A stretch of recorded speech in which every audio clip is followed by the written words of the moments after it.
Good evening. நீங்கள் நன்றாயிருக்க உங்களை வாழ்த்துகிறேன்.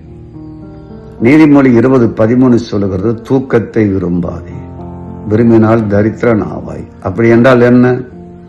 உன் உள்மனம், உன் ஆள் மனம், விழிப்புணர்வின் மனம், உன்னுடைய கான்சியஸ்னஸ் இருளாக இருக்கும் என்றால், தூக்க நிலையில் இருக்கும் என்றால், அது முடிவில் உனக்கு தரித்திரத்தை கொடுக்கும். கண் விழித்திரு, அப்பொழுது ஆகாரத்தினால் திருப்தியாவாய்.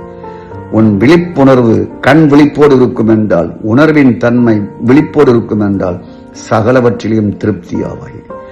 கண்களை மூடி தூங்கும் பொழுது வெளி உலக அறிவு இல்லாது போன்று கண் திறந்திருக்கிற அநேக உலகத்தில் நடக்கிற அத்தனை காரியங்களை பற்றி அறிவில்லாதவர்களாக வாழ்வதே விழிப்புணர்வற்ற வாழ்க்கையாகும்.